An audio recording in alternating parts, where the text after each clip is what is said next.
എത്ര പേർക്ക് PMF എന്താണെന്ന് അറിയാം? കുറച്ച് പേര്.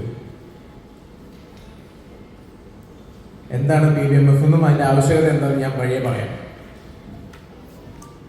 അപ്പൊ എന്നെ പരിചയപ്പെടുത്തി. പേര് ഹരിശങ്കർ, സ്ഥലം തൃശ്ശൂരാണ്.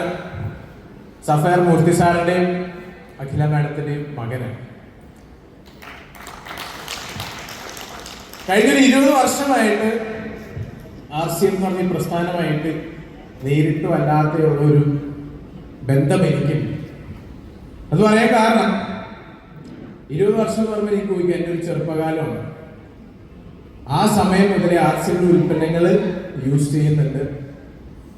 പക്ഷേ ഇതിന്റെ പ്രത്യേകതകൾ എന്താണോ, അല്ലെങ്കിൽ ഇത് മറ്റുള്ളവരിലോട്ട് എത്തിക്കേണ്ട ആവശ്യകത എന്താണോ, അതൊന്നും ഞാൻ അന്വേഷിക്കാൻ പോയിട്ടില്ല.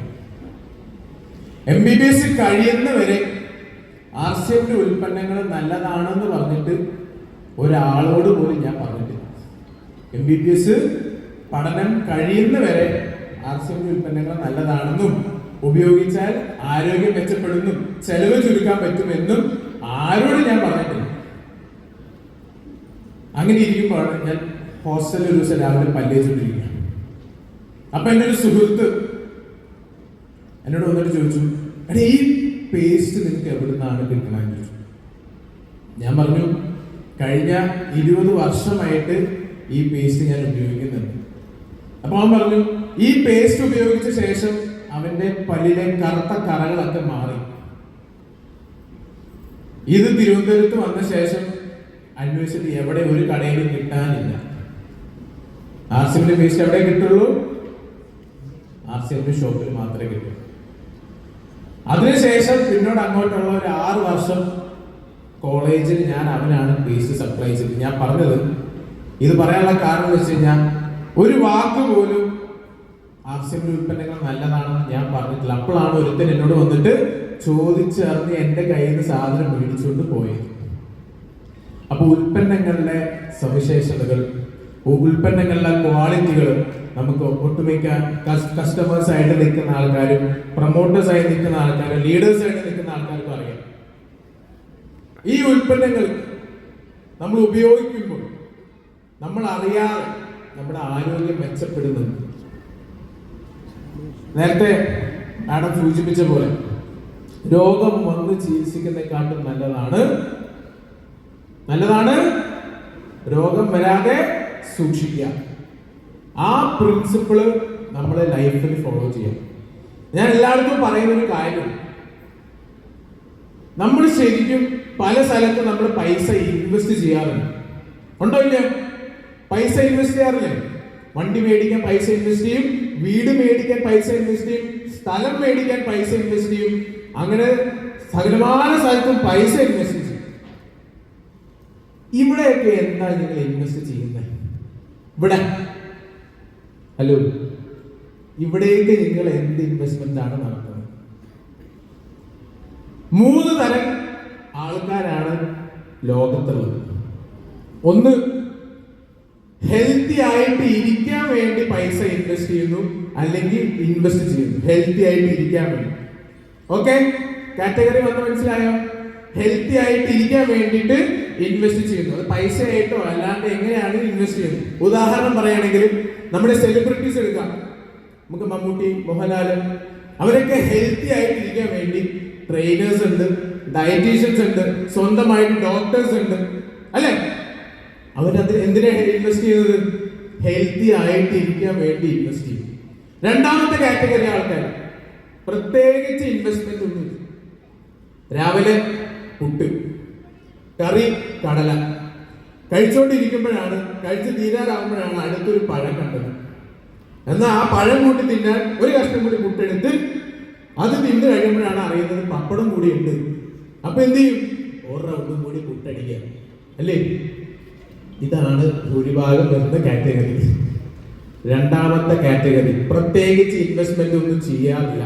ഹെൽത്തി ആയിട്ട് ഇരിക്കാൻ വേണ്ടി പ്രത്യേകിച്ച് ഇൻവെസ്റ്റ്മെന്റ് ഒന്നും ചെയ്യാറില്ല. മൂന്നാമത്തെ കാറ്റഗറി ആൾക്കാരാണ്. അവർ ഇൻവെസ്റ്റ് ചെയ്യും എപ്പോ? രോഗിയായതിനു ശേഷം. ആണോ അല്ലേ? ആശുപത്രി പോകുന്ന ആൾക്കാരാരാ? രോഗമുള്ളവരാണ്. മൂന്ന് കാറ്റഗറി. ഒന്ന് ഹെൽത്തി ആയിട്ടിരിക്കാൻ വേണ്ടി ഇൻവെസ്റ്റ് ചെയ്യുന്നു, രണ്ടാമത്തെ പ്രത്യേകിച്ച് ഇൻവെസ്റ്റ്മെന്റും ഇല്ല, മൂന്നാമത്തത് രോഗിയായിട്ട് ഇൻവെസ്റ്റ് ചെയ്യുന്നു. കേരളത്തിലെ സാഹചര്യം നോക്കുകയാണെങ്കിൽ ഏറ്റവും കൂടുതൽ ആൾക്കാര് കാറ്റഗറി 2ഉം കാറ്റഗറി 3ഉമാണ്. ഹലോ, ഞാൻ പറയുന്നത് മനസ്സിലാവുന്നില്ലേ? എല്ലാവരും മലയാളികളല്ലേ? ഹലോ, ഉറക്കം വരുന്നുണ്ടോ? ഉറക്കം വരുന്നുണ്ടെങ്കിൽ 4 കാരണങ്ങളേ ഉള്ളൂ. എന്താ? ഒന്നുകിൽ നിങ്ങളുടെ ശരീരത്തിന് ആവശ്യമുള്ള പ്രോട്ടീൻ ഇല്ല, 2 നിങ്ങളുടെ ശരീരത്തിന് ആവശ്യമുള്ള ഹീമോഗ്ലോബിൻ ഇല്ല, 3 ഇന്നലെ മര്യാദയ്ക്ക് ഉറങ്ങിയില്ല, 4 നല്ലപോലെ തട്ടിയിട്ട് വന്നവർ. 4 കാരണങ്ങളേ ഉള്ളൂ. ചിലർക്ക് ഇത് 4 ഉണ്ടോ, കണ്ണു തുറന്ന് പിടിക്കാൻ ഭയങ്കര ബുദ്ധിമുട്ടാണ്. എന്ത് ചെയ്യാം? ഒരു റൗണ്ട് കയ്യടി അടിച്ചു, എനിക്ക് വേണ്ടിയല്ല നിങ്ങൾക്ക് വേണ്ടി. അപ്പോ ഞാൻ പറഞ്ഞ 3 കാര്യങ്ങൾ, 3 കാറ്റഗറി. ആരാ ആദ്യം? കാറ്റഗറി 1 ഏതാ? കാറ്റഗറി 1 ഏതാ? ഹെൽത്തി ആയിട്ടിരിക്കാൻ വേണ്ടി ഇൻവെസ്റ്റ് ചെയ്യുന്നത്. കാറ്റഗറി 2 പ്രത്യേകിച്ച് ഇൻവെസ്റ്റ്മെന്റ് ഒന്നുമില്ല. കാറ്റഗറി 3 രോഗം വന്നതിന് ശേഷം ഇൻവെസ്റ്റ് ചെയ്യുന്നു. നിങ്ങൾ ഇതിൽ ഏത് കാറ്റഗറിയിലാവണം? ഏത് കാറ്റഗറിയിലാവണം? First category. അപ്പൊ നിങ്ങൾ പറയും പൈസയാണ് ഇൻവെസ്റ്റ് ചെയ്യേണ്ടത്. അല്ല, ഡെയിലി വ്യായാമം ചെയ്ത് എത്ര പേരുണ്ട്? ഡെയിലി സത്യമാത്രം പറയുന്നുണ്ടോ? കുറെ കൈയൊക്കെ താഴ്ന്ന 5% ആൾക്കാരുണ്ട്. ഈ വ്യായാമം എന്തിനാ ചെയ്യണേ? വ്യായാമം എന്തിനാ ചെയ്യണേ? സുഖമായിട്ട് രാവിലെ പുതപ്പ് എന്താ പറയിട്ട് AC ഒക്കെ ഇട്ട് നല്ല തണുത്ത് വരച്ച് കിടന്നുറങ്ങിയാൽ പോരെ? എന്തിനാണ് രാവിലെ ആയിട്ട് നടക്കാൻ പോകുന്നത്, സൈക്കിൾ ഓട്ടാൻ പോകുന്നത്? എന്തിനാ? ഹെൽത്തി ആയിട്ട് ഇരിക്കാൻ. അത് ഇൻവെസ്റ്റ്മെന്റ് ആണോ അല്ലയോ? ആണോ അല്ലയോ? Yes, invest. ഇന്ന് മുതൽ ഒരു തീരുമാനം എടുക്കുക, നമ്മൾക്ക് വേണ്ടി ഇൻവെസ്റ്റ് ചെയ്യാൻ റെഡിയാവാം. അതിന് ഇൻവെസ്റ്റ് ചെയ്യാൻ ഏറ്റവും എളുപ്പമുള്ളതും ഏതൊരു സാധാരണക്കാരനും ഹെൽത്തി ആയിട്ട് ഇരിക്കാൻ പറ്റുന്ന ഒരു സാഹചര്യം, ഒരു പ്ലാറ്റ്ഫോം, അതൊന്നേ ഉള്ളൂ. ഏതാണത്? RCM. അതിൽ യാതൊരു സംശയമില്ല. ഏതൊരു സാധാരണക്കാരനും ഹെൽത്തി ആയിട്ട് സുഖമായിട്ട് ഹാപ്പി ആയിട്ട് ജീവിക്കാൻ പറ്റുന്ന ഒരു പ്ലാറ്റ്ഫോമാണ്. അത് നിങ്ങൾക്ക് വഴിയെ മനസ്സിലാവും. ഇതൊരു സ്റ്റാർട്ടിങ് എന്ന രീതിയിൽ ചെറിയൊരു ക്യാപ്സ്യൂൾ നിങ്ങൾക്ക് തരാൻ വേണ്ടി ഞാൻ വന്നു. അപ്പൊ ഇന്നത്തെ ഒരു സാഹചര്യം എന്ന് പറഞ്ഞു കഴിഞ്ഞാൽ കേരളത്തില്, ഇന്ത്യയിൽ തന്നെ ഏറ്റവും കൂടുതൽ ഡയബറ്റിസ് അല്ലെങ്കിൽ ഡയബറ്റിക് രോഗികളുള്ളത് കേരളത്തിലാണ്. ഏറ്റവും കൂടുതൽ ആശുപത്രികളുള്ളത് കേരളത്തിലാണ്. ഒരു ദിവസം ഞാൻ താലൂക്ക് ആശുപത്രിയിലെ 3 മാസം ട്രെയിനിന്റെ ഭാഗമായിട്ടുണ്ടായിരുന്നു. ഒരു ദിവസം 300 പേഷ്യന്റിനെയാണ് ഞാൻ കണ്ടത്. 300 പേഷ്യന്റ് ഒരു ദിവസം. നിങ്ങൾ ആലോചിച്ച് നോക്കുക, ഒരു ദിവസം 300 പേഷ്യന്റിനെ കാണണമെങ്കിൽ ഒരാളോട് സംസാരിക്കാൻ ശരാശരി 1-2 മിനിറ്റ് ഉണ്ടാവുള്ളൂ. എന്താ പ്രശ്നം? എത്ര ദിവസമായി? നെക്സ്റ്റ്. എന്താ പ്രശ്നം? എത്ര ദിവസമായി? വേറെ എന്തെങ്കിലും പ്രശ്നമുണ്ടോ? ആളെ ഒഴിവാക്കി വിടാൻ മാത്രമേ ഇന്നത്തെ ഡോക്ടറിന് സമയമുള്ളൂ. ഇതുപോലെ ആരോഗ്യപരമായിട്ട് ഇഷ്ടംപോലെ പ്രശ്നങ്ങൾ. PSC എന്ന് പറഞ്ഞാൽ പഴയ പോലെയല്ല. പ്രഷർ, ഷുഗർ, കൊളസ്ട്രോൾ, അതുപോലെ തന്നെ ഹാർട്ട് സംബന്ധമായിട്ടുള്ള അസുഖങ്ങൾ, തൈറോയിഡ് തുടങ്ങിയ നമുക്ക് ലൈഫ് സ്റ്റൈല് കാരണം ഉണ്ടാകുന്ന അസുഖങ്ങൾ ഇഷ്ടംപോലെ കേരളത്തിലുണ്ട്. അങ്ങനെ ഇരിക്കുമ്പോഴാണ് സ്വീഡൻ എന്ന് പറഞ്ഞൊരു രാജ്യം ഞാൻ സന്ദർശിക്കാനിടയുണ്ടായി. സ്വീഡൻ യൂറോപ്പിലുള്ള രാജ്യം. അവിടെ ഞാനൊരു ആശുപത്രി കണ്ടു. ഒരു 3 നില കെട്ടിടമാണ്. എല്ലാ ഫ്ലോറിലും ഒരു നേഴ്സ് ഉണ്ട്. ആ മൊത്തം ബിൽഡിങ്ങിലും കൂടി ഒരു ഡോക്ടർ. ഒരു ദിവസം 4 പേഷ്യൻസ്. ഇന്ന് എനിക്ക് ഡോക്ടറിനെ കാണണമെങ്കിൽ 4ാമത്തെ ദിവസം അപ്പോയിന്റ്മെന്റ് കിട്ടും. 4 16 പേഷ്യന്റ് 4 ദിവസം. ഹലോ, ഇവിടെ ഒരു ദിവസം ഒരു ഡോക്ടർ 300 പേഷ്യന്റ്. വ്യത്യാസം പിടിയിട്ടില്ല. ഹലോ, അവരെ ആൾക്കാര് ഏത് കാറ്റഗറിയിലാ? നമ്പർ 1. അവിടെ റോഡിന്റെ സൈഡിൽ കൂടെ ഒരു ട്രാക്ക് ഉണ്ട്, സൈക്കിൾ ചവിട്ടാൻ. സൈക്ലിംഗ് അവർ പ്രൊമോട്ട് ചെയ്യും. ഗ്രൗണ്ട് എല്ലാവർക്കും ആക്സസിബിൾ ആണ്. നീന്തൽക്കുളം എല്ലാവർക്കും ആക്സസിബിൾ ആണ്. ടെന്നീസ് കോർട്ട് എല്ലാവർക്കും ആക്സസിബിൾ ആണ്. ഫുട്ബോൾ കളിക്കാനുള്ള ഗ്രൗണ്ട് എല്ലാവർക്കും. പ്രത്യേകിച്ച് ഇവിടെ ടർഫിന് പൈസ കൊടുക്കേണ്ട പോലെ അവിടെ ഒന്നും വേണ്ട. അപ്പൊ ഞാൻ പറഞ്ഞത് അവിടെ ആൾക്കാർ വ്യായാമം ചെയ്യുന്നത് വളരെ ആസ്വദിച്ചാണ്. ഇവിടെ ആൾക്കാർ കഷ്ടപ്പെട്ടാണ്. എന്തിനാ ചെയ്യണേന്ന് അറിഞ്ഞൂടാ. ഞാൻ രാവിലെ നടക്കാൻ പോകുന്ന ഗ്രൗണ്ട് ഉണ്ട്. അവിടെ ശരിക്കും അന്വേഷിച്ച് വന്നപ്പോഴാണ് മനസ്സിലാക്കിയത് എൻ്റെ കൂടെ നടക്കാൻ വരുന്ന 80% ആൾക്കാർ ഹാർട്ട് പേഷ്യൻസ് ആണ്. ഹാർട്ട് പേഷ്യൻസ് ആണ് കൂടുതൽ നടക്കാൻ വരുന്നത്. എന്താ കാര്യം? ഹാർട്ട് പേഷ്യന്റ് ആയപ്പോൾ ഡോക്ടർ പറഞ്ഞു ഇനി മുതല് നടക്കാൻ പോകണം. ഹാർട്ട് പേഷ്യന്റ് ആയിട്ട് നടന്നാൽ മതിയോ? Invest your self. നമ്മളെ ഹെൽത്തി ആയിട്ട് ഇരിക്കാൻ വേണ്ടി ഇനിയുള്ള കാലഘട്ടത്തിൽ എന്ത് ചെയ്യണം? നമ്മൾ അറിഞ്ഞ് ഇൻവെസ്റ്റ് ചെയ്യണം. പണ്ട് അതിന്റെ ആവശ്യമില്ല. പണ്ടത്തെ ആവശ്യമില്ലാത്ത പണ്ട് കുറെ ദൂരം നടക്കണം, വെള്ളം കോരണം, വിറക് വെട്ടണം, അടിച്ചു വാരണം, അങ്ങനെ ആയാസമുള്ള ജോലികൾ പണ്ട് കുറെ ഉണ്ടായിരുന്നു. അപ്പൊ നമ്മൾ എന്ത് ഭക്ഷണം കഴിച്ചാലും അത് കത്തിപ്പോവും. ഇന്നത്തെ സാഹചര്യത്തിലോ അടിച്ചു വാരാൻ ഒരു യന്ത്രം ഇറങ്ങിയിട്ടുണ്ട്. ഇത്ര പേർക്ക് അറിയാം? ഒരു പണ്ടത്തുള്ള സാധനം, അത് ഓൺ ചെയ്താൽ മൊത്തം ക്ലീൻ ചെയ്ത് തിരിച്ചു വന്നിരിക്കും. എവിടെ കിട്ടുന്ന ചോദിക്കുന്നത്? ഹലോ അല്ലേ? അറിഞ്ഞ് നമ്മൾ ഈ കാലഘട്ടത്തിൽ എന്ത് ചെയ്യണം? അറിഞ്ഞ് പണിയെടുക്കണം. അപ്പൊ നമ്മൾ ഇനി എന്ത് ചെയ്യണം? ആരോഗ്യത്തിന്, ഹെൽത്തിന് വേണ്ടി നമ്മൾ ഇൻവെസ്റ്റ് ചെയ്യേണ്ട സമയം അതിക്രമിച്ചു.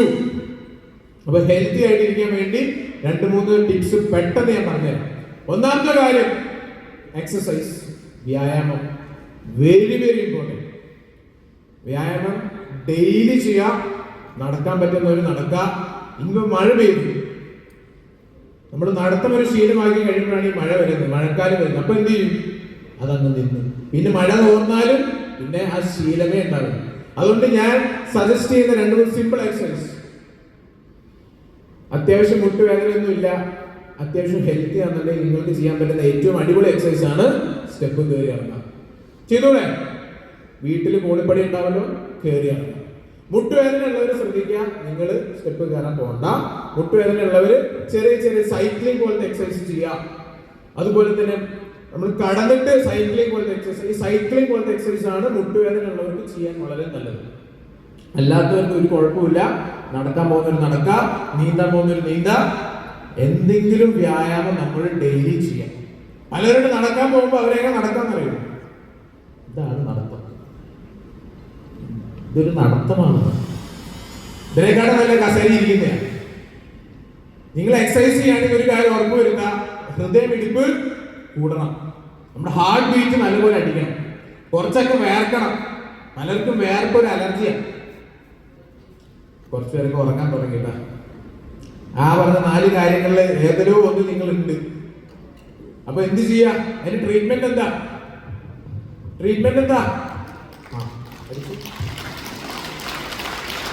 അപ്പം ഏറ്റവും ആദ്യം നിങ്ങൾ ഇൻവെസ്റ്റ് ചെയ്യേണ്ട ഒന്നാണ് വ്യായാമം, എക്സസൈസ്. റെഡി ആണല്ലോ? യെസ്. രണ്ടാമത്തത്, ഏറ്റവും കൂടുതൽ OPയിൽ പേഷ്യൻസ് വരുന്നത് നടുവേദന, വായിൽ പുണ്ണ്, മുടി കൊഴിച്ചില് തുടങ്ങിയ പല അസുഖങ്ങൾ. ഈ മുടി കൊഴിച്ചിലൊക്കെ വരുമ്പോ തന്നെ അവര് ഏത് എണ്ണയാണോ തേച്ചത് അപ്പം തന്നെ എണ്ണ മാറ്റുക ചെയ്യുന്നത്. അത് വിറ്റമിൻ ഡിയുടെ കുറവാവാം. നടുവേദന, തോളുവേദന വിറ്റമിൻ ഡിയുടെ കുറവാവാം. നിങ്ങൾ വിറ്റമിൻ ഡി പരിശോധിക്കുക. പല വിറ്റമിൻസിന്റെയും മിനറൽസിന്റെയും കുറവായിരിക്കും പല രോഗലക്ഷണങ്ങളും. വിറ്റമിൻ സി കുറഞ്ഞാൽ രോഗപ്രതിരോധ ശക്തി കുറയും. വിറ്റമിൻ B12 വെജിറ്റേറിയൻസ് ശ്രദ്ധിക്കേണ്ട കാര്യമാണ്. വിറ്റമിൻ B12 ഡെഫിഷ്യൻസി വരാനുള്ള എല്ലാ ചാൻസസും ഉണ്ട്. വിറ്റമിൻ ഡി ഒട്ടുമിക്ക എല്ലാ ആൾക്കാർക്കും കുറവായിരിക്കും. നിങ്ങൾ പോയി ടെസ്റ്റ് ചെയ്യാം. അപ്പൊ ഇങ്ങനെ പോരായ്മകൾ വരാതിരിക്കാൻ വേണ്ടി നമ്മൾ ശീലിക്കേണ്ടതാണ് എന്ത്? ന്യൂട്രിചാർജ്. ന്യൂട്രിചാർജ് എത്ര പേര് ഉപയോഗിക്കുന്നുണ്ട്? Nutricharge men, Nutricharge woman. Yes, കുറെ പേര് ഉപയോഗിക്കുന്നുണ്ട്. അതിൽ ന്യൂട്രിചാർജ് വുമണെ പറ്റി പറയാതിരിക്കാൻ വയ്യ. ഒരു കൈയടി ന്യൂട്രിചാർജ് വുമൺ കൊടുക്കും. കാരണം ആ ന്യൂട്രിചാർജ് വുമൺ സജസ്റ്റ് ചെയ്തത് മാത്രമേ ഓർമ്മയുള്ളൂ. പലരും ഭയങ്കര എനർജറ്റിക് ആയിട്ട്. അതിന് മെയിൻ കാരണം അവരുടെ HB ലെവൽ കൂടി. ഹീമോഗ്ലോബിന്റെ അളവ് കൂട്ടാൻ ന്യൂട്രിചാർജ് വുമൺ സഹായിക്കും. ഹീമോഗ്ലോബിൻ അതുപോലെ തന്നെ ആർത്തവ സംബന്ധമായിട്ടുള്ള ഇഷ്യൂസ്. ഇന്ന് നമ്മൾ നോക്കുവാണെങ്കിൽ കർണാടക ഗവൺമെന്റ് മെൻസ്ട്രൽ ലീവ് പ്രഖ്യാപിച്ചിരിക്കുകയാണ്. മെൻസ്ട്രൽ ലീവ് എന്താ സംഭവം? പീരീഡ്സ് ആകുമ്പോൾ നിങ്ങൾ ഏത് സ്ഥാപനത്തിലാണ് വർക്ക് ചെയ്യണം അവിടെ പോവാ, ബോസിന്റെ അടുത്ത് പറയാ സാറേ പീരീഡ്സ്, അപ്പൊ 3 ദിവസം അവധി എഴുതി തരും, വീട്ടിൽ പോയിട്ട് സുഖമായിട്ട് റെസ്റ്റ് ചെയ്യും. എങ്ങനെയുണ്ട് പരിപാടി? എങ്ങനെയുണ്ട് പരിപാടി? സൂപ്പറാണോ? സൂപ്പറാ. പീരീഡ്സ് ഒന്നും പഴയ പോലെ അല്ല. ഞാൻ കാഷ്വാലിറ്റിയിൽ ഇരിക്കുമ്പോ ഒരു കൊച്ചു ബോധം ഇല്ലാണ്ട് വന്നു, ഞാൻ എന്താ പീരീഡ്സ് ആയതാ. പിന്നെ ഒരാള് ഭയങ്കര ഛർദിലും ഭയങ്കര വയറിളക്കം ഒക്കെ ആയിട്ട് വന്നു, എന്തു പറ്റി? പീരീഡ്സ് ആയതാ. ഹലോ, പഴയ പോലെ നല്ല പീരീഡ്സ്. പീരീഡ്സ് എന്ന് പറഞ്ഞപ്പോൾ ഭയങ്കര കോംപ്ലിക്കേഷനാണ്. അതിന് മെയിൻ കാരണം പോഷകാഹാരത്തിന്റെ കുറവ്, കഴിക്കുന്ന ഭക്ഷണത്തിലോ മായം അല്ലെങ്കിൽ കെമിക്കൽസ് അടങ്ങിയ ധാരാളം ഉൽപ്പന്നങ്ങൾ നമുക്ക് മാർക്കറ്റിൽ അവൈലബിൾ ആണ്. അപ്പൊ നമ്മുടെ യൂട്രസ് എന്ന് പറഞ്ഞ അവയം വളരെ സെൻസിറ്റീവ് ആണ്, ഓവറി വളരെ സെൻസിറ്റീവ് ആണ്. പുരുഷന്മാർക്ക് അങ്ങനത്തെ സെൻസിറ്റീവായ അവയവങ്ങളൊന്നുമില്ല, പക്ഷെ സ്ത്രീകളുടെ യൂട്രസും ഓവറിയും വളരെ വളരെ സെൻസിറ്റീവ് ആണ്. അവർ കഴിക്കുന്ന ഭക്ഷണം, ചിന്തിക്കുന്നത്, സ്ട്രെസ്, സമ്മർദ്ദം, സങ്കടം, ഇതെല്ലാം നേരിട്ട് ബാധിക്കുന്ന അവയവമാണ് യൂട്രസും ഓവറിയും. എൻ്റെ ഒരു സുഹൃത്തുണ്ട്, ആൾക്ക് പരീക്ഷ ആയി കഴിഞ്ഞാൽ 4 മാസത്തേക്ക് പീരീഡ്സ് ഇല്ല. പരീക്ഷ ആയി കഴിഞ്ഞാൽ 4 മാസത്തേക്ക് പീരീഡ്സ് ഇല്ല. കാരണം എന്താ? പേടി, പരീക്ഷ പേടി. ആ പേടി കാരണം പീരീഡ്സ് ഇല്ല. അങ്ങനെ വരൂ. ചെറിയൊരു സ്റ്റോറി പറഞ്ഞുതരാം. നമ്മളിങ്ങനെ നടക്കാൻ പോവാ, ഒരു പട്ടി കടിക്കാൻ പോകും, നമ്മൾ എന്ത് ചെയ്യും? സ്ഥലം വിടും, ഓടും അല്ലേ? ഇനി ഇങ്ങനെ വീട്ടിൽ ചെന്നിട്ട് ആ സ്പീഡിൽ ഓടാനൊന്ന് ശ്രദ്ധിക്കുക. ഹലോ, ആ സ്പീഡിലൊന്നും ഓടാൻ ശ്രദ്ധിക്കുക, ഒരിക്കലും പറ്റില്ല. ആ സ്പീഡിൽ നിങ്ങൾ ഓടണമെങ്കിൽ പുറകില് പട്ടി തന്നെ വേണം. അത് വരാനുള്ള കാരണം നമ്മൾ അപ്പോൾ സമ്മർദ്ദത്തിലായി, സ്ട്രെസ്ഡായി. അങ്ങനെ സ്ട്രെസ്, സമ്മർദ്ദം വരുമ്പോൾ നമ്മുടെ ശരീരത്തിൽ ഉണ്ടാകുന്ന 2 പ്രധാനപ്പെട്ട ഹോർമോൺസ്, അഡ്രിനാലിനും കോർട്ടിസോളും വളരെ ഹൈ ആവും. നമ്മുടെ ശരീരം ഭയങ്കര സ്ട്രെസ്ഡ് ആവും.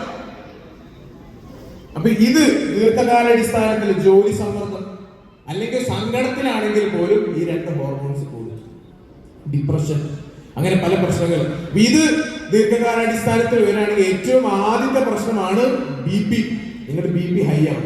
2, BP കാരണമുള്ള വേറെ അസുഖങ്ങൾ, ഷുഗർ വരാനുള്ള ചാൻസ് ഉണ്ട്, അതുപോലെ തന്നെ കൊളസ്ട്രോൾ ഹൈ ആവാനുള്ള ചാൻസ് ഉണ്ട്. നിങ്ങൾ സക്സസ്ഫുള്ളി PSC കംപ്ലീറ്റഡ് ആയി. എന്താ PSC? Pressure, sugar, cholesterol. Okay. ഒറ്റ കാരണം സമ്മർദ്ദം നമ്മുടെ ലൈഫിന്റെ അടുത്ത് കളയാം. സങ്കടം ലൈഫിന്റെ അടുത്ത് കളയാം. സാർ, അത് കളയാനുള്ള മാർഗം എന്താ? സമ്മർദ്ദവും സങ്കടവും ലൈഫിൽ നിന്ന് കളയാനുള്ള മാർഗം എന്താ? എന്തേലും ഉണ്ടോ? എന്തേലും ഉണ്ടോ? എനിക്കറിയാം ഒരു സംഭവം, ഞാൻ പറഞ്ഞു തരട്ടെ. എനിക്ക് എന്റെ ഫീസ് വേണം, പ്രിസ്ക്രിപ്ഷൻ ഞാൻ എഴുതി തരുന്നതിന് ഫീസ് വേണം, 300 രൂപ. അവിടെ പോകുമ്പോൾ കൗണ്ടറിൽ കൊടുത്തിട്ട് പോയാൽ മതി. സമ്മർദ്ദം, സങ്കടം, ഈ 2 അസുഖത്തിന് ഞാൻ എഴുതുന്ന മരുന്നാണ് RCM. നിങ്ങൾ ഇവിടെ വരിക. ഇവിടെ വരുമ്പോ ആദ്യം നിങ്ങൾക്ക് കിട്ടുന്ന ഒന്നാണ് കൂട്ടായ്മ. ആണോ അല്ലയോ?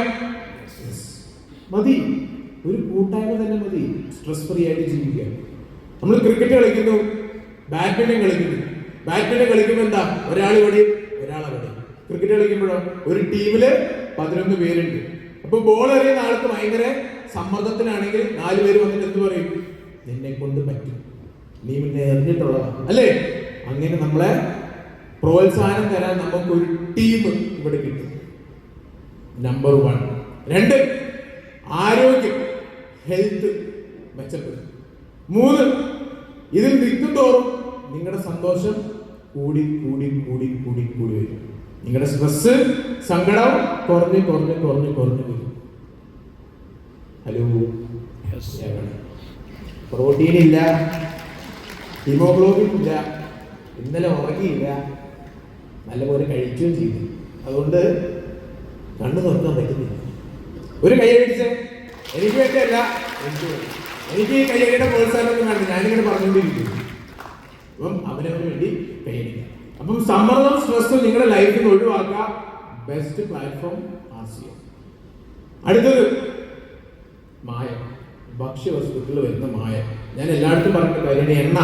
നമ്മൾ സൂക്ഷിക്കേണ്ട കാര്യം, ഈ ബേക്കറിയിലും ഹോട്ടലിലൊക്കെ ഉപയോഗിക്കുന്ന എണ്ണകൾ മിക്കതും, എല്ലാം ഞാൻ പറയില്ല, മിക്കതും ലോ ക്വാളിറ്റിയാണ്. വെളിച്ചെണ്ണയ്ക്ക് 450 രൂപ ഉള്ള സമയത്ത് ഒരാൾക്ക് 250 രൂപയ്ക്ക് എണ്ണ കിട്ടി. ആളതിന്റെ കമ്പനി അന്വേഷിച്ചു പോയി, ഇവിടെ ഒളിക്യാമറ വെച്ചിട്ട് അന്വേഷിച്ചു പോയി. അപ്പൊ ആള് അവിടെ ചെന്നിട്ട് പറഞ്ഞു, ഞാനൊരു തട്ടുകട തുടങ്ങാനുള്ള പരിപാടിയാ, എനിക്ക് ബൾക്കിൽ കുറച്ച് എണ്ണ വേണം. അപ്പൊ അടുത്ത ആള് പറഞ്ഞു, 250 രൂപയ്ക്ക് എണ്ണയുണ്ട്, 140 രൂപയ്ക്ക് എണ്ണയുണ്ട്, 90 രൂപയ്ക്ക് എണ്ണയുണ്ട്, എല്ലാം വെളിച്ചെണ്ണയാണ്. ഹലോ, എല്ലാം വെളിച്ചെണ്ണയാണോ? ആണോ? അത് വിൽക്കുന്നുണ്ടെങ്കിൽ മേടിക്കാൻ ആളുണ്ടോ? യെസ്. അതിലും കാരണക്കാരാരെന്നറിയോ? നമ്മൾ ബേക്കറി ചെല്ലുന്നു, 10 രൂപയ്ക്ക് ഒരു പപ്സ് കണ്ടു, 5 രൂപയ്ക്ക് ഒരു പപ്സ് കണ്ടു, നമ്മൾ ഏത് മേടിക്കും? അതേ ലോജിക്കല്ലേ ആൾ ഉപയോഗിച്ചോളൂ, അല്ലേ? ലോ ക്വാളിറ്റി ആയിട്ടുള്ള ഉൽപ്പന്നങ്ങൾ മാർക്കറ്റിൽ വളരെ സജീവമാണ്. ഇതുപോലെ ലോ ക്വാളിറ്റി എണ്ണയിൽ ഉണ്ടാക്കിയതാണ്. എണ്ണ തിളച്ചു കഴിഞ്ഞാൽ അതിന്റെ രൂപഘടന മാറും. സ്മോക്കിംഗ് പോയിന്റ് എത്തി കഴിഞ്ഞാൽ അതിന്റെ സ്ട്രക്ചർ മാറും. അത് പിന്നെ കെമിക്കൽസ് ആയി. നമ്മൾ ബേക്കറിയിലേക്കാണ് ഫ്രഷ് ചിപ്സ് എന്ന് പറഞ്ഞിട്ട് ഒരു ചട്ടി നിറച്ചു ഇങ്ങനെ എണ്ണ, അതിങ്ങനെ ചൂടായിക്കൊണ്ടിരിക്കുക. അത് കഴിയുന്നു, അടുത്ത എണ്ണ ഒഴിക്കുന്നു, കഴിയുന്നു, ഒഴിക്കുന്നു. അവിടെ ഇരിക്കുന്ന എണ്ണ വീണ്ടും വീണ്ടും തിളച്ച് മറിഞ്ഞുകൊണ്ടിരിക്കുക. അതിലുള്ളത് very harmful chemicals, trans fatty acid. ഈ രക്തക്കുഴലിലൊക്കെ ഒട്ടിപ്പിടിക്കുന്നത് ബേസിക്കലി ഇങ്ങനത്തെ കൊഴുപ്പുകളാണ്. അപ്പൊ നിങ്ങൾ പറയും, ഞാൻ സാറെ വല്ലപ്പോഴല്ലേ കഴിക്കാറുള്ളൂ. നമ്മുടെ വീട്ടിൽ ഉണ്ടാക്കുന്ന വെളിച്ചെണ്ണ അത് പുകഞ്ഞാൽ ഈ സെയിം കെമിക്കൽസ് ഉണ്ടാവും. അതുകൊണ്ട് അതിന്റെ സൊല്യൂഷൻ എന്താ? RCM, rice bran oil, health guard. എത്ര പേര് ഹെൽത്ത് ഗാർഡ് യൂസ് ചെയ്യുന്നവരാണ്? ഞാൻ പലർക്കും ചോദിക്കാറുണ്ട്, നിങ്ങൾ ഇതിന്റെ ഗുണം അറിഞ്ഞിട്ടാണോ ഇത് ഉപയോഗിക്കുന്നത്? ഇതിന്റെ ഗുണം അറിഞ്ഞിട്ടാണോ യൂസ് ചെയ്യുന്നത്? ചിലവര് വെളിച്ചെണ്ണയ്ക്ക് 450 രൂപയല്ലേ, 250 രൂപ അത് കാരണം ഉപയോഗിക്കുന്നവരുണ്ട്. അവര് ഞാൻ പറയും വളരെ ലക്കിയാ. ഇവിടുന്ന് ഇറങ്ങുമ്പോൾ തന്നെ ഒരു ലോട്ടറി കടയിൽ ഒരു ലോട്ടറി എടുക്കുക, അടിക്കും. കാരണം ഇത്രയും എന്താ പറയാ ഹെൽത്തി ആയിട്ടുള്ള ഒരു ഓയിൽ, അത് കുക്കിംഗ് ഓയിൽ നമുക്ക് യൂസ് ചെയ്യാൻ പറ്റാന്ന് പറയുന്നത് അത് RCM വന്നുകൊണ്ട് മാത്രം കിട്ടിയ ഭാഗ്യമാണ്. എത്ര പേര് കമ്പനി വിസിറ്റ് ചെയ്തു ഇപ്രാവശ്യം പോയപ്പോ? നെക്സ്റ്റ് ലോട്ടിൽ നിങ്ങൾ ബാക്കി എല്ലാവരും പോയി കാണണം.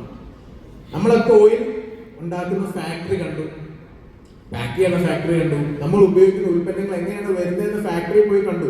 ഇത്രയും കാലം നമ്മൾ കുറെ ഉൽപ്പന്നങ്ങൾ ഉപയോഗിച്ചു, ഇത് എവിടുന്നാണ് എങ്ങനെയാണ് വരുന്നത് നമ്മൾ ശ്രദ്ധിച്ചിട്ടില്ല. പക്ഷെ അത് മനസ്സിലാക്കാനും ഹെൽത്തി ആയിട്ട് ജീവിക്കാനും മറ്റുള്ളവർക്ക് ഹെൽത്ത് പകർന്നു കൊടുക്കാനും സഹായിക്കുന്ന ഒരേ ഒരു പ്രസ്ഥാനം അത് RCM മാത്രം. അപ്പൊ ഞാൻ ആദ്യം മുതലേ കുറച്ച് പോയിന്റ്സ് പറഞ്ഞു. എവിടെ ഇൻവെസ്റ്റ് ചെയ്യണം? അവനവൻ ഇൻവെസ്റ്റ് ചെയ്യണം. സാർ 2 കോടി രൂപയുടെ വണ്ടി മേടിച്ചു, 2 കോടി രൂപയുടെ വണ്ടി മേടിച്ചു. അതിനൊരു ടയർ മാറ്റാൻ 40,000 രൂപയാണ്. 40,000 രൂപയാണ് ടയർ മാറ്റാൻ. നിങ്ങൾ അതിന് 2,000 രൂപ ടയർ എടുത്തിടോ? ഇടോ? അവിടെ 40,000. ഓക്കെ, ഇവിടെ എന്ത് അങ്ങനെയാണോ? അതിലും കൂടുതൽ വിലയുള്ള ഒരു സാധനമാണ് ഈ നിൽക്കുന്നത്. ഹലോ, ഇവിടെ ഇൻവെസ്റ്റ് ചെയ്യാം, ഇവിടെ റൈറ്റ് ആയിട്ട് ഇൻവെസ്റ്റ് ചെയ്യാം, ആരോഗ്യം ഹെൽത്തിന് വേണ്ടി ഇൻവെസ്റ്റ് ചെയ്യാം. കാലഘട്ടം മാറി. നിങ്ങൾ വെറുതെ പുട്ടും കടലയും കഴിച്ചുകൊണ്ടിരുന്നാൽ തന്നെ നിങ്ങൾ കുറച്ച് കഴിയുമ്പോൾ രോഗിയാവുന്ന ഒരു സാഹചര്യമാണ് ഇപ്പോൾ. അപ്പൊ നമ്മൾ എങ്ങോട്ട് മാറണം? ഹെൽത്തിന് വേണ്ടി ഇൻവെസ്റ്റ് ചെയ്യാൻ റെഡിയാണ്. ഹെൽത്തി ആയിട്ടിരിക്കാൻ വേണ്ടി ഇൻവെസ്റ്റ് ചെയ്യാം. പ്രോട്ടീൻ അടങ്ങിയ ഭക്ഷണം 3 നേരം ഒരു ശീലമാക്കാം. എല്ലാ ഭക്ഷണത്തിലും പ്രോട്ടീൻ ഉണ്ടെന്ന് ഉറപ്പുവരുത്താം. വളരെ സിമ്പിൾ കാര്യമാണ്. നമുക്ക് പ്രോട്ടീൻസ് ഉണ്ട്. എത്ര പേര് പ്രോട്ടീൻസ് യൂസ് ചെയ്യുന്നുണ്ട്? Good dot. യെസ്, കുറെ പേര് യൂസ് ചെയ്യുന്നുണ്ട്. എന്നാലും കുറച്ച് പേർക്ക് അറിയില്ല എന്താ പ്രോട്ടീൻസ്. 100 ഗ്രാം എടുത്താൽ ഓൾമോസ്റ്റ് 50 ഗ്രാം പ്രോട്ടീൻ, 50 ഗ്രാമിനടുത്ത് പ്രോട്ടീൻസ് ഉണ്ട്. അതുപോലെ തന്നെ നമ്മുടെ പയർവർഗ്ഗങ്ങള്, പ്രോട്ടീൻ സപ്ലിമെന്റ്സ്. PVMF എടുത്ത് എത്ര പേരിൽ ഒന്നുകൂടി കൈപൊക്കിക്കെ. ഇപ്പൊ കുറച്ച് പേര് പുതിയ വന്നവരുണ്ട്, കാണണ്ടേ? കണ്ടാ, എന്നാലും 5% ആൾക്കാരേ ഉള്ളൂ. പ്രോട്ടീൻ അടങ്ങിയ ഭക്ഷണം 3 നേരം നമ്മൾ കഴിക്കുന്നുണ്ടെന്ന് ഉറപ്പുവരുത്താം മതി. കാരണം പലർക്കും ഈ പ്രോട്ടീന്റെ സവിശേഷതകൾ അറിഞ്ഞൂടാ. നമ്മൾ യൂഷ്വലി കഴിക്കുന്നത് അരി, ഗോതമ്പ്, പഞ്ചസാര, മൈദ, കിഴങ്ങ് വർഗ്ഗങ്ങൾ. ഇതെല്ലാം ദഹനത്തിന് ശേഷം ഉണ്ടാവുന്ന പോഷകത്തിനെ വിളിക്കുന്നതാണ് ഗ്ലൂക്കോസ്. അതിനാകെ ഒരു പണിയുള്ളൂ, എന്താണ്? ഊർജം. ഊർജം. ഈ ചോറ്, ചപ്പാത്തി, പഞ്ചസാര, മൈദ തുടങ്ങിയ എല്ലാ ഭക്ഷണം കഴിക്കും നമുക്ക് കിട്ടുന്ന ഊർജം. പണ്ട് നമ്മുടെ അച്ഛനമ്മമാർ ഇതേ ഭക്ഷണമാണ് കഴിച്ചുകൊണ്ടിരുന്നത്. പക്ഷേ അവർക്ക് വിറക് വെട്ടാനുണ്ട്, അടിച്ചു വാരാനുണ്ട്, അങ്ങനെ തുടങ്ങിയ എല്ലാ പണികളും ചെയ്യാനുണ്ട്. ഈ കഴിക്കുന്ന അതുപോലെ കത്തിപ്പോകും. നമ്മള് അതേ ഭക്ഷണക്രമം ഇങ്ങോട്ട് ഫോളോ ചെയ്തു, ബാക്കി ഒന്നും ഫോളോ ചെയ്തില്ല. അപ്പൊ ആയാസരഹിത ജീവിതം, ഇതേ ഭക്ഷണക്രമം ഇതെന്ത് ചെയ്യും? ഈ ഊർജമുള്ള ഭക്ഷണം എന്ത് ചെയ്യും? ഡെപ്പോസിറ്റ് ചെയ്യും. ബാങ്കില് നമ്മൾ കുറച്ചു കാലം പൈസ ഡെപ്പോസിറ്റ് ചെയ്താൽ കുറച്ചു കാലം കഴിഞ്ഞ് എന്ത് കിട്ടും? എന്ത് കിട്ടും? പലിശ കിട്ടില്ലേ? ഇൻട്രസ്റ്റ് കിട്ടില്ലേ? ബാങ്ക് കൃത്യമായിട്ട് തന്നില്ലെങ്കിലും ഈ പറഞ്ഞ ഗ്ലൂക്കോസ് ഡെപ്പോസിറ്റ് ചെയ്താൽ കറക്റ്റ് ആയിട്ട് ഇൻട്രസ്റ്റ് കിട്ടും. ആദ്യത്തെ ഇൻട്രസ്റ്റ് ആണ് ഫാറ്റ് ലിവർ. ഇവിടെ ഇരിക്കുന്ന എല്ലാവരും സ്കാൻ ചെയ്ത് നോക്കി, ഏകദേശം 70% ആൾക്കാര് ഗ്രേഡ് 1 ഫാറ്റ് ലിവർ ആയിരിക്കും. രണ്ടാമത്തത് ഇത് ബ്ലഡിൽ ഡെപ്പോസിറ്റ് ചെയ്യും, അത് ഡയബറ്റീസ് ആയിട്ട് മാറും. ഒറ്റ കാരണം ഗ്ലൂക്കോസ്. ഗ്ലൂക്കോസ് അടങ്ങിയ ഭക്ഷണം ചോറ്, ചപ്പാത്തി, പഞ്ചസാര, മൈദ, കിഴങ്ങ് വർഗ്ഗങ്ങൾ പരമാവധി എന്ത് ചെയ്യാം? കുറയ്ക്കാം. പ്രോട്ടീൻ അടങ്ങിയ ഭക്ഷണം 3 നേരം ശീലമാക്കാം. പ്രോട്ടീൻ ഇഷ്ടംപോലെ പണിയുണ്ട്. ദഹന രസങ്ങൾ ഉണ്ടാക്കുന്ന പ്രോട്ടീൻ കൊണ്ടാ, പേശികൾ ഉണ്ടാക്കുന്ന പ്രോട്ടീൻ കൊണ്ടാ, നമ്മുടെ ഹോർമോൺസ് ഉണ്ടാക്കുന്ന പ്രോട്ടീൻ കൊണ്ടാ, രോഗപ്രതിരോധ ശക്തി നിയന്ത്രിക്കുന്ന ആന്റിബോഡീസ് ഉണ്ടാക്കുന്ന പ്രോട്ടീൻ കൊണ്ടാ. അങ്ങനെ ഇഷ്ടംപോലെ പണി ആർക്ക് ചെയ്യാനുണ്ട്? പ്രോട്ടീൻ ചെയ്യാനുണ്ട്. പ്രോട്ടീൻ നല്ലപോലെ കഴിക്കുക, ഗ്ലൂക്കോസ് അടങ്ങിയ ഭക്ഷണം കുറയ്ക്കുക, കുറച്ചൊക്കെ വ്യായാമം ചെയ്യുക, ഇൻവെസ്റ്റ് ചെയ്യുക, ശരീരത്തിൽ ഇൻവെസ്റ്റ് ചെയ്യുക. ഇന്ന് മുതൽ ഇൻവെസ്റ്റ് ചെയ്യുക, ഹെൽത്തി ആയിട്ടിരിക്കാൻ വേണ്ടി ഇൻവെസ്റ്റ് ചെയ്യാം. റെഡിയാണോ? യെസ്. അപ്പം ഈ ഒരു കാര്യം മനസ്സിൽ വെക്കാം. കുറച്ച് പേര് ഇന്നാലും ഉറക്കം വരുന്നവരുണ്ട്, എനിക്കത് മനസ്സിലാവും. പക്ഷെ അടുത്ത പരിപാടിക്ക് ഞാൻ ഉറങ്ങാതെ കണ്ണു തുറന്നിരിക്കും എന്നുള്ള ഒരു പവറിൽ വേണം എടുത്ത് അറിയിക്കുന്നത്. റെഡിയാണോ? അതിനുവേണ്ടി വളരെ സിമ്പിളാ. പ്രോട്ടീൻ റിച്ച് ഡയറ്റ്, വ്യായാമം, സ്ട്രെസ് ഫ്രീ ആയിട്ട് ജീവിക്കുക. ഈ പ്ലാറ്റ്ഫോം ഇതുപോലെ മീറ്റിംഗ് എവിടെയൊക്കെ ഉണ്ടോ അവിടെ പോയി ഇരിക്കുക, കൈയിടിക്കുക, മതി. റെഡി? അപ്പൊ ഞാൻ നിങ്ങൾക്ക് തരാനുള്ള ക്യാപ്സ്യൂൾ തന്നു. ഇനി ഇവിടെ കുറെ വെടിക്കെട്ടുകൾ വരാൻ പോവാണ്. റെഡി ആണല്ലോ? യെസ്. അപ്പൊ എല്ലാവർക്കും എല്ലാവിധ ആശംസകളും നേരുന്നു. നന്ദി, നമസ്കാരം, ജയ് ആസ്.